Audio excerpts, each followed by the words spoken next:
ഞാൻ പറഞ്ഞ കാര്യത്തിന് ഏട്ടത്തി ഒരു സമാധാനം പറഞ്ഞില്ല. ഞാൻ എന്താ ഗീത നിന്നോട് പറയണ്ടേ? ജയദേവനും നാദരേയും നേരിട്ട് വന്നെന്നെ ക്ഷണിച്ചിട്ടും ഞാൻ അവിടേക്ക് പോവാതിരുന്നത് വിശ്വേട്ടനെ ഓർത്തിട്ടാ. വിശ്വേട്ടനോടൊരു വാക്ക് ചോദിക്കാതെ വേറൊരു വീട്ടിൽ ചെന്ന് ഞാൻ ഇന്നുവരെ അന്തി ഉറങ്ങിയിട്ടില്ല. ഇത് വേറെ എവിടെയോ അല്ലല്ലോ ഏട്ടത്തി. വിശ്വേട്ടന് സ്വന്തം അനിയന്റെ വീടല്ലേ. ഏട്ടത്തിയും വിശ്വേട്ടനും എന്റെ മോളെ സ്വന്തം മോളെ പോലെയല്ലേ കരുതിയിരിക്കുന്നേ. അപ്പൊ പിന്നെ അവളുള്ളോടത്ത് ഒന്ന് ചെല്ലുന്നില്ലെന്താ തെറ്റ്? എന്നാലും ജയദേവനോ അവന്റെ ഭാര്യയോ അവിടെ ഇല്ലാതെ അവിടുത്തെ നോട്ടക്കാരനെ അമ്മാമ്മയൊന്നും എനിക്കൊട്ട് പരിചയമില്ല. അത് തന്നെയാ ഏട്ടത്തി എന്റെയും വിഷമം. ആരാ എന്താന്നറിയാത്തവരോടൊപ്പം എന്റെ മോള്. ഏട്ടത്തി അവിടെ തങ്ങൊന്നും വേണ്ട. നേരെ ചെന്ന് അവളെ കൂട്ടി ഇങ്ങോട്ട് പോന്നാ മതി. കൂട്ടിവരാനോ? അതെങ്ങനാ ഗീതേ? ജയദേവനോടൊരു വാക്ക് ചോദിക്കാതെ? എന്ത് ചോദിക്കാനാ? മോളെ അവിടെ ഒറ്റയ്ക്കാക്കിയിട്ട് അവര് സുഖവാസത്തിന് പോയത് മണിയെടുത്തോട് ചോദിച്ചിട്ടാണോ? പേരിനെ എടുത്തിയല്ലേ അവളുടെ അമ്മ. ഒന്നുകിൽ അവൾ ഇങ്ങോട്ട് കൂട്ടിക്കോളാൻ പറയാ, അല്ലെങ്കിൽ ഏടത്തിയോട് അവിടെ ചെന്ന് അവൾക്ക് കൂട്ടി നിൽക്കാൻ പറയാ. അങ്ങനെ ഒരു മര്യാദ ദേവേട്ടൻ കാണിച്ചോ? പകരം മറ്റുള്ള അമ്മയമ്മയെ വിളിച്ചു വരുത്തിയിരിക്കുന്നു. ഇത് നമ്മുടെ മോളെ നമ്മളിൽ നിന്ന് മുഴുവനായി അകറ്റാനുള്ള ആദ്യ പടിയെടുത്തി. നീ ഇങ്ങനെയൊക്കെ പറഞ്ഞാ ഞാൻ എന്താ ചെയ്യാ? മകളെ പിരിഞ്ഞിരിക്കുന്ന ഒരു അമ്മയുടെ അവസ്ഥ ഏടത്തിക്ക് മനസ്സിലാവുമെങ്കിൽ എന്റെ മോളെ എന്റെ അടുത്തേക്ക് കൂട്ടിക്കൊണ്ടുവരണം. മകളെ പിരിഞ്ഞിരിക്കുന്ന ഒരു അമ്മയുടെ വേദന എനിക്ക് മനസ്സിലാവില്ല ഗീതേ. കാരണം എനിക്കെപ്പോഴും എന്റെ മോളെ കാണണമെങ്കിൽ തെക്കേ പറമ്പിലേക്കൊന്ന് നോക്കിയാ മതിയല്ലോ, അല്ലേ?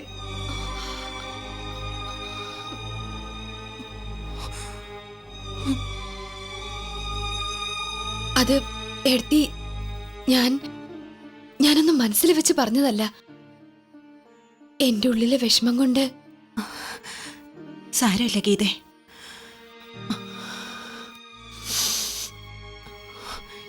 ഞാനതൊക്കെ മറക്കുകയായിരുന്നു. അവളുടെ സ്ഥാനത്ത് നിന്റെ മോളെ കാണാൻ തുടങ്ങിയ പിന്നെ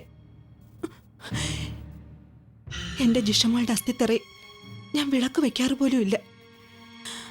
അത് എന്റെ മോളുടെ പേരിൽ ജീവിച്ചിരിക്കുന്ന നിന്റെ മോൾക്ക് ഒന്നും പറ്റാതിരിക്കാൻ കൂടി വേണ്ടിയ. എനിക്കറിയാം ഏടത്തി. എനിക്കിപ്പോ ഏടത്തിയെ മനസ്സിലാക്കാൻ പറ്റുന്നുണ്ട്. ജയമോളെ കൂട്ടിക്കൊണ്ടുവന്ന നമുക്ക് രണ്ടുപേർക്ക് അവളെ ഒന്ന് കണ്ടുകൂടെ ഏടത്തി? കാണണമെന്നൊക്കെ എനിക്കുണ്ട്, കാണാതിരിക്കാനും പറ്റുന്നില്ല. പക്ഷേ ഒരു കാര്യം ചെയ്താലോ? എന്താ ഏടത്തി? ജയദേവനും ഭാര്യയും ബോംബെക്ക് പോയിന്നല്ലേ പറഞ്ഞത്? നമുക്ക് രണ്ടാൾക്കും കൂടി പോയി മോളെ ഇങ്ങ് കൂട്ടിക്കൊണ്ടു വന്നാലോ? ഏയ്, അത് വേണ്ട ഏടത്തി. ഞാൻ അങ്ങോട്ടില്ല. അത് ശരിയാവില്ല. എന്താ ശരികേട്? അവിടെ പൊറുക്കാനൊന്നുമല്ലല്ലോ. നിന്നെ ആർക്കും അറിയേയില്ല. എന്നാലും വേണ്ട ഏടത്തി. ഞാൻ വിളക്ക് വെക്കേണ്ട മുറ്റത്ത് ഒരു പടുതിരി പോലെ ഞാൻ കയറിച്ചല്ലേ. അത് വേണ്ട. ഈ മനസ്സിൽ ഇപ്പോഴും ദേവേട്ടനൊരു സ്ഥാനമുണ്ട്. അതവിടെ തന്നെ ഇരുന്നോട്ടെ.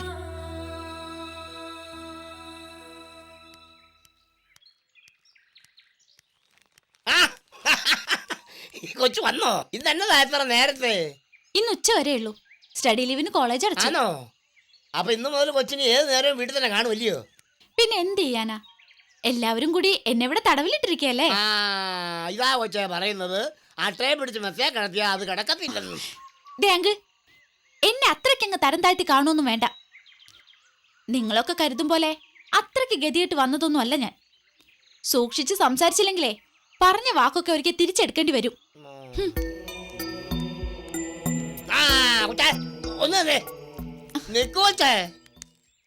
എന്താ? കൊച്ചിന്റെ പേരിൽ ഒരു കത്ത് വന്നിട്ടുണ്ട്. എനിക്കോ? കാലത്തെ പോസ്റ്റ്മാൻ കൊണ്ട് തന്നാ. ആരുടെയാ കൊച്ചേ? അത് അറിഞ്ഞിട്ടെന്തിനാ? അല്ല, പറയാൻ പാടില്ലാത്ത നീ അറിയണമെന്നില്ല കേട്ടോ. ഇതിന്റെ പേരിൽ ഇനി ഇല്ലാത്ത കഥകളൊന്നും ചമക്കണ്ട. ഇതെനിക്ക് എന്റെ അച്ഛൻ അയച്ച കത്താ, മനസ്സിലായോ? അതാണ് ഓ, ഒരച്ഛൻ മകൾക്കയച്ച കത്തുകൾ. ഛേ, താൻ ആ കത്ത് എന്നതാ എന്നെ കാണിക്കാതിരുന്നേ? കൈ വിട്ടു കൊടുത്തിട്ട് വിവരം പറയാൻ വന്നിരിക്കുന്നു. ദേ അമ്മാമ്മേ, ഒന്നുകിൽ എന്നെ ഒരു നല്ലവനായിട്ട് കാണണം, അല്ലെങ്കിൽ എന്നെ ഒരു നാണം കെട്ടവനായിട്ട് കാണണം. ആ കൊച്ചിന് വന്ന ഫോണിന്റെ കാര്യത്തിൽ ഞാനൊരു സംശയം എന്ന് പറഞ്ഞപ്പോ അമ്മാമ്മ എന്നതാ പറഞ്ഞേ? എന്നാ പറഞ്ഞേ? മറ്റുള്ളവർ ഫോണിൽ സംസാരിക്കുന്നത് കേട്ടു നിൽക്കുന്നതും മറ്റൊരാൾക്ക് വരുന്ന കത്ത് പൊട്ടിച്ച് വായിക്കുന്നതും നാണം കെട്ട പണിയാണെന്ന്.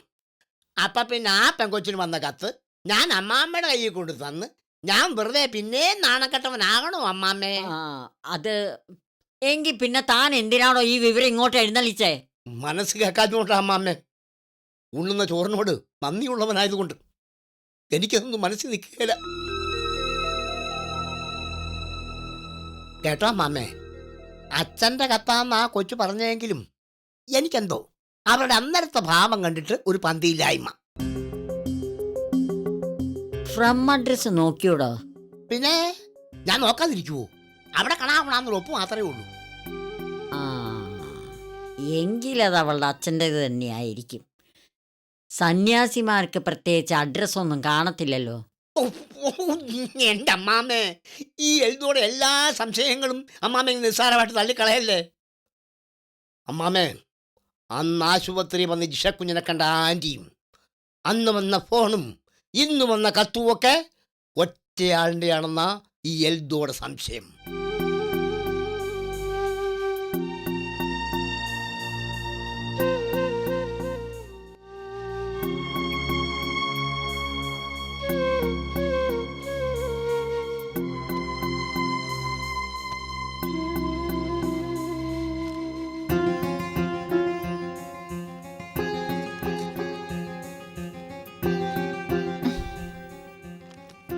പ്രിയപ്പെട്ട ജയമോൾക്ക് സുഖമാണോ മോളെ നിനക്കവിടെ?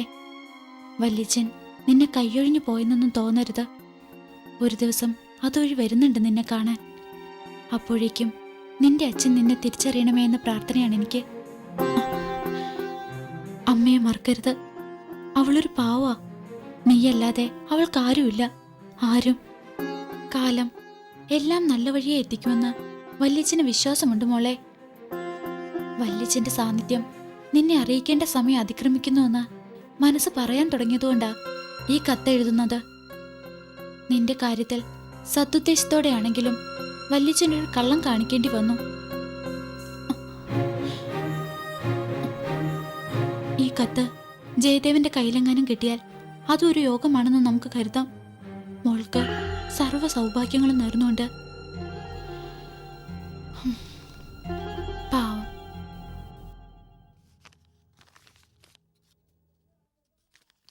ആരാ മോളെ പാവം? അത്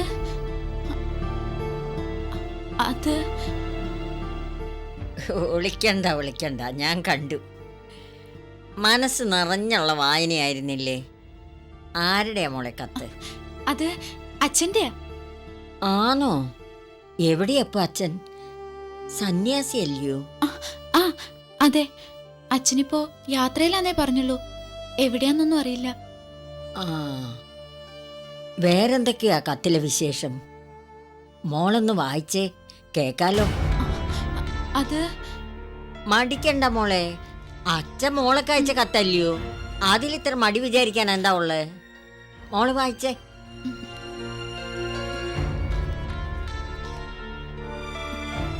പ്രിയപ്പെട്ട ജിഷമോൾക്ക് സുഖമാണോ മോളെ നിനക്കവിടെ? അച്ഛൻ കൈയൊഴിഞ്ഞു പോയതൊന്നുമല്ല. ഒരു യാത്രയിലാ ഞാൻ. ഒരു ദിവസം അതുവഴി വരുന്നുണ്ട് നിന്നെ കാണാൻ. അപ്പോഴേക്കും നിന്റെ ചെറിയച്ഛൻ നിന്നെ പഠിപ്പിച്ച് മിടുക്കിയാക്കട്ടെ. ജയദേവൻ നല്ലവനാ, അതുപോലെ തന്നെ നാദിറയും. നീ അവരെ സ്വന്തം അമ്മയെപ്പോലെ കാണണം. അവളെപ്പോലൊരു പെണ്ണിനെ കിട്ടിയത് എൻ്റെ അനിയൻ്റെയും അവളുടെ അടുത്ത് എത്തിച്ചേരാൻ പറ്റിയത് നിന്റെയും ഭാഗ്യമാണ്. മോള് അവർക്കൊരു ബുദ്ധിമുട്ടും ഉണ്ടാക്കാതെ അവിടെ ജീവിക്കണം. നല്ലതേ വരൂ എന്ന് സ്വന്തം അച്ഛൻ.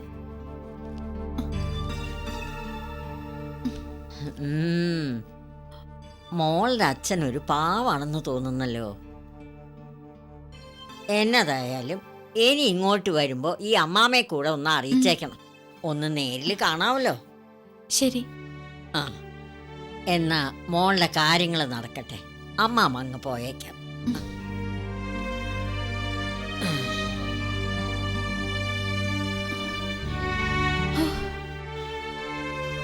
എന്റെ ഈശ്വരാ.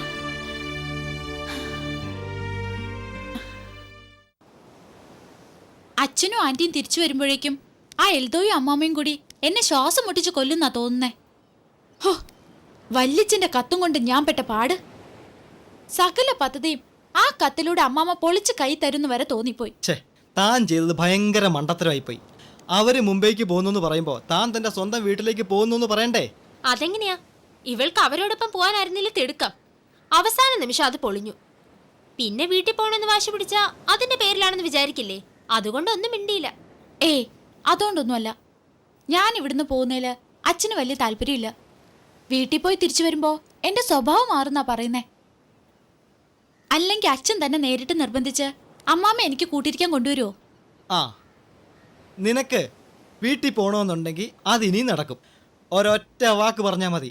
മണിയമ്മയ്ക്ക് സുഖമില്ല എന്ന് പറഞ്ഞ് നാട്ടിലെ ഒരു ദൂതനായി ഞാനവിടെ എത്തും. അയ്യോ, അതൊന്നും വേണ്ട. എൽദോ മാത്രമായിരുന്നെങ്കിൽ എങ്ങനെയെങ്കിലും നടക്കുമായിരുന്നു.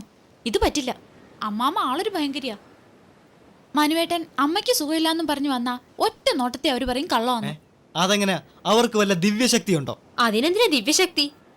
ചിലരുടെ മുഖത്ത് സ്ഥിരമായിട്ടുള്ള കളലക്ഷണം കണ്ടറിയില്ലേ? ഡേ അപ്പൊ എന്റെ മുഖത്ത് നിറച്ചും കള്ളലക്ഷണമാണെന്നാണോ നീ പറയുന്നത്? ഞാൻ പറഞ്ഞതല്ല, ജയാ പറയുന്നേ. അയ്യോ, ഞാൻ അങ്ങനെ ഒന്നും ഉദ്ദേശിച്ച് പറഞ്ഞല്ല മനുവേട്ട. ഈ ദിയ വെറുതെ. നീ അങ്ങനൊന്നും ഉദ്ദേശിക്കത്തില്ലെന്ന് എനിക്കറിയാൻ ചെയ്യേ. ഇവക്ക് എന്നോട് അസൂയ. നീ നോക്കിക്കോടി, എൻ്റെ ഈ തലയിൽ ഉദിക്കുന്ന ബുദ്ധി കൊണ്ട് തന്നെയായിരിക്കും ജയയുടെ എല്ലാ പ്രശ്നങ്ങൾക്കും പരിഹാരം. ഉവ്വ് ഉവ്വ്. ഒരു കൂവുമില്ല. ഇപ്പം തന്നെ വളരെ പ്രാക്ടിക്കലായിട്ടുള്ള ഒരു ഐഡിയ ആയിട്ടാണ് ഞാൻ വന്നിരിക്കുന്നത്. ഓഹോ, പറ കേൾക്കട്ടെ. നീ കേൾക്കണ്ട, ഞാൻ ജയോട് പറഞ്ഞോളാം. ഒന്ന് പറ മനുവേട്ട. അച്ഛനും ആന്റി സ്ഥലത്തില്ലാത്തപ്പോ പ്രയോഗിക്കാൻ പറ്റിയ ഐഡിയ ആണെങ്കിൽ ഇപ്പൊ തന്നെ ആവാലോ. പറയാം, വെയിറ്റ്. ജേഡി തിരിച്ചു വരുമ്പോ ഒരജ്ഞാത ഫോണോ കത്തോ മുഖേന നമ്മൾ അദ്ദേഹത്തെ അറിയിക്കുന്നു. ജേഡിക്ക് ആദ്യ ഭാര്യയിലുണ്ടായ മകളാണ് ജയ എന്ന ജിഷയെന്ന്. അതറിഞ്ഞ വിവരം മറ്റാരെയും അറിയിക്കാതെ സത്യമെന്താണെന്ന് വളരെ രഹസ്യമായി അദ്ദേഹം തന്നെ അന്വേഷിക്കും. ഒടുവിൽ ആ സത്യം അറിയുമ്പോൾ സത്യം അറിയുമ്പോ എന്തും സംഭവിക്കാം. അത് ക്ലൈമാക്സ് അല്ലേ? അതിനെപ്പറ്റി പിന്നെ ചിന്തിച്ചാ പോരെ. അത് സിനിമയില്. ഇതിന്റെ ക്ലൈമാക്സേ ചിലപ്പോ അജ്ഞാതന്റെ ഫോൺ കിട്ടുന്ന നിമിഷം തന്നെ സംഭവിച്ചേക്കാം. അതെ മനുവേട്ട, അച്ഛനൊരു പ്രത്യേക ക്യാരക്ടറാണെന്നറിയാലോ. ഇപ്പൊ തന്നെ എന്നെ കുറിച്ച് ആ മനസ്സിൽ ആന്റി കുറെ ദുരൂഹതകളൊക്കെ കുത്തി നിറച്ചിട്ടുണ്ട്. അതുകൊണ്ട് ഇനിയൊരു നാടകം കളി എന്തായാലും വേണ്ട. പിന്നെന്ത് ചെയ്യും? ദിയ പറഞ്ഞതുപോലെ അച്ഛനോട് നിനക്ക് നേരിട്ട് പറയാൻ പറ്റുമോ? ആന്റി തനിച്ചാണ് മുംബൈക്ക് പോരുന്നെങ്കിൽ 5-10 ദിവസം എനിക്ക് അച്ഛനെ തനിച്ചു കിട്ടുമായിരുന്നു. അങ്ങനെ കിട്ടിയ മനസ്സ് തുറന്ന് അവസാനം ഞാൻ ആ സത്യം പറയുമായിരുന്നു.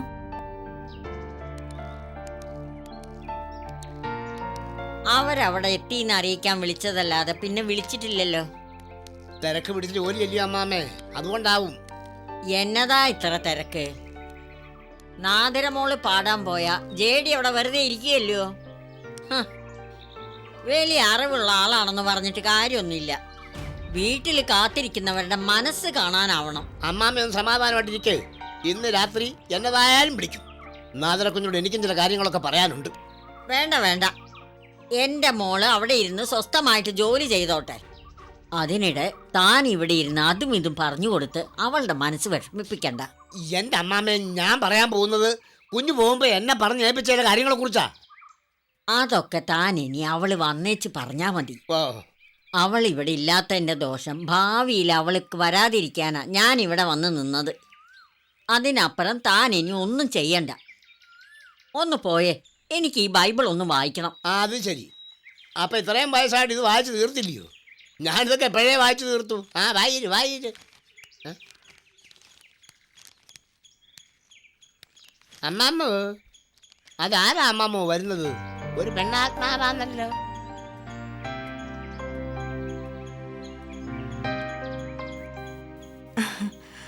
ആരാ? ജയദേവന്റെ വീടല്ലേ? അല്ല, ഇത് ജെഡി സാറിന്റെ വീടാ.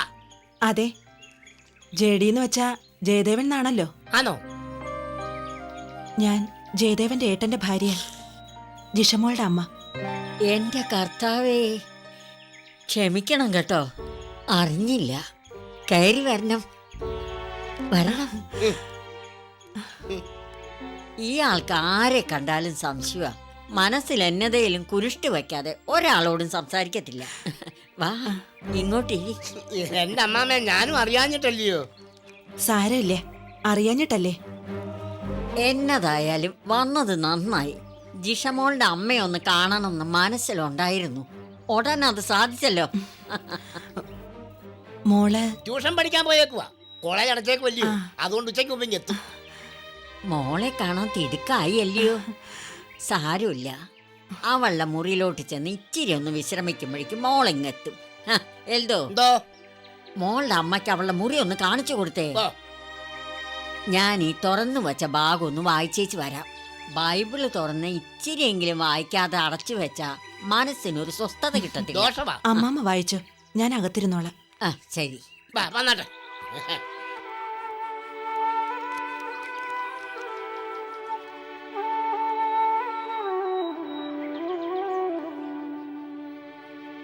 ഇതാ മകളുടെ മുറി.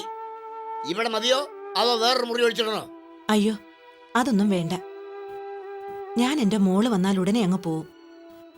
അതുവരെ ഇവിടെ ഇരുന്നോളാം. ഓ, എന്നാ അങ്ങനെ ആയിക്കോട്ടെ. എഴുതോ? എന്നാ?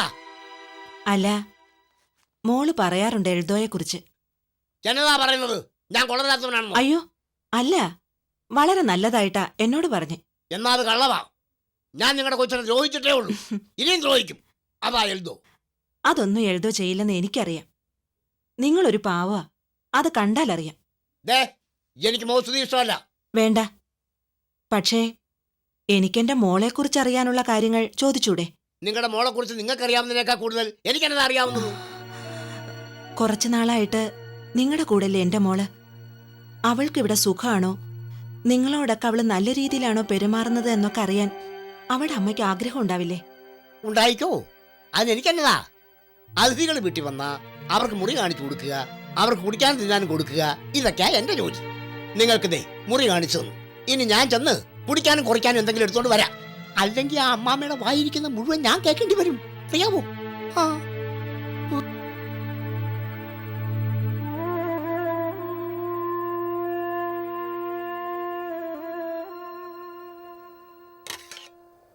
ഓരോരോ മാരണങ്ങൾ വലിഞ്ഞു കയറി വന്നോളും മനുഷ്യനെ മെനക്കെടുത്താനായിട്ട്.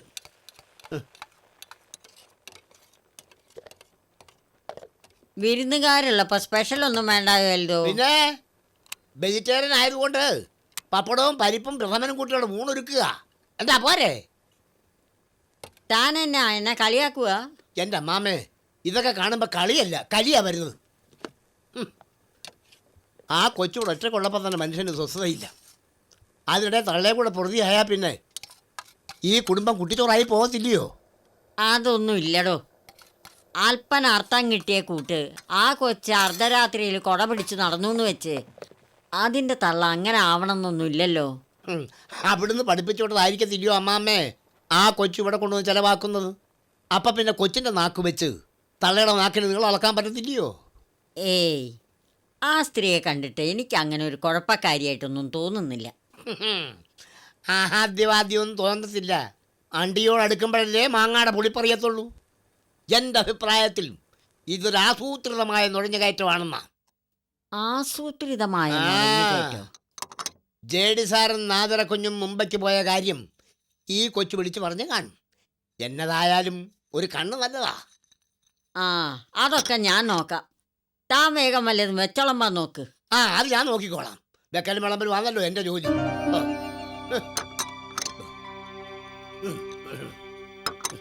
ഓർഡറിടാൻ വന്നിരിക്കുന്നു. എന്തായാലും വല്യമ്മ വന്നത് നന്നായി. ഇല്ലെങ്കി ആ കിളവന്റെയും കിളവിയുടെ ഇടയിൽപ്പെട്ട് ഞാൻ ശ്വാസം മുട്ടി ചത്തേനെ. അയ്യോ മോളെ, അങ്ങനൊന്നും പറയല്ലേ. വല്യമ്മയ്ക്ക് അവരെയൊക്കെ നല്ലവരായിട്ടാ തോന്നി. ആ അതെ അതെ, പുറമേ കാണുമ്പോ പാൽപായസമാണെന്ന് തോന്നും, ഉള്ളില് നിറച്ച് വിഷമാണെന്ന് മാത്രം. 2 ദിവസം ഒരുമിച്ച് നിൽക്കുമ്പോ വല്യമ്മയ്ക്കും അത് മനസ്സിലാവും. അയ്യോ, വല്യമ്മ അങ്ങനൊന്നും നിൽക്കാൻ പോണില്ല. ഗീതയുടെ സങ്കടം കണ്ടിട്ട് വന്നതാ. കോളേജ് അടച്ചാ നീ അങ്ങോട്ട് വരുമെന്ന് പ്രതീക്ഷിച്ചിരിക്കുകയായിരുന്നു പാവം. അമ്മയെ കാണണമെന്ന് എനിക്കുണ്ട് ആശ. പക്ഷേ എപ്പോഴും എപ്പോഴും അങ്ങോട്ട് വന്നിട്ട് അച്ഛന് വെറുതെ സംശയം തോന്നണ്ടെന്ന് കരുതിയ. അതൊക്കെ നല്ലത് തന്നെ. സത്യം പറഞ്ഞ എനിക്ക് നിന്നെ പിരിഞ്ഞിരിക്കാൻ പറ്റാണ്ടായിരിക്കുക. അപ്പൊ പിന്നെ ഗീതയുടെ കാര്യം പറയണോ? എനിക്കറിയാം വല്യമ്മേ അമ്മയുടെ അവസ്ഥ. എനിക്ക് വേണ്ടി മാത്രം ജീവിച്ച അമ്മയോട് ഇങ്ങനെയൊന്നും ചെയ്യരുതെന്നും അറിയാം. എന്നാ കിട്ടാതെ കിട്ടിയ അച്ഛന്റെ വാത്സല്യം ഉപേക്ഷിച്ചു പോവാനും തോന്നുന്നില്ല. ഒക്കെ ദുർഗതിന്നല്ലാണ്ട് എന്ത് പറയാനാ? ശരിക്കും പറഞ്ഞ യോഗമില്ലാത്തത് നിന്റെ അമ്മയ്ക്ക. അല്ലെങ്കിൽ എങ്ങനെ ജീവിക്കേണ്ടതായിരുന്നു? ഭർത്താവിനെ കൊണ്ടും മകളെ കൊണ്ടും അനുഭവഭാഗ്യം ഇല്ലാണ്ടാവാൻ. ഗീതയും ഞാനും ഒക്കെ കഴിഞ്ഞ ജന്മത്തിൽ എന്തെങ്കിലും പാപം ചെയ്തിട്ടുണ്ടാവാം. അല്ലാണ്ടിപ്പോ ഇങ്ങനെയൊക്കെ വരുമോ? ആ, അതൊക്കെ പോട്ടെ. 2 ദിവസത്തേക്ക് നിന്നെ എൻ്റെ ഒപ്പം വിടാൻ പറ്റുമെന്ന് അമ്മമ്മയോട് ഞാൻ ചോദിക്കട്ടെ? അത് ഇപ്പൊ പെട്ടെന്നൊന്നും ചോദിക്കണ്ട വല്യമ്മേ. ഇവിടെ ഇരിക്കെ. ഇന്നെന്തായാലും വല്യമ്മ ഇവിടെ നിൽക്കേ. എന്നിട്ട് സൗകര്യം പോലെ അമ്മമ്മയോട് ചോദിക്കേ. എന്നാലേ ആ കിളവി സമ്മതിക്കൂ. അല്ല, അത് മോളെ. എന്താ, വല്യമ്മയ്ക്ക് ഇപ്പൊ തന്നെ പോണെന്നാണോ?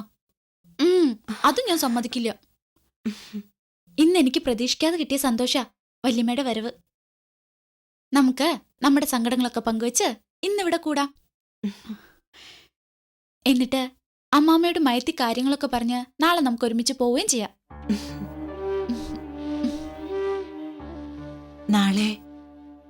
നാളെ എന്തായാലും മോളെന്റെ ഒപ്പം വന്നാ മതി.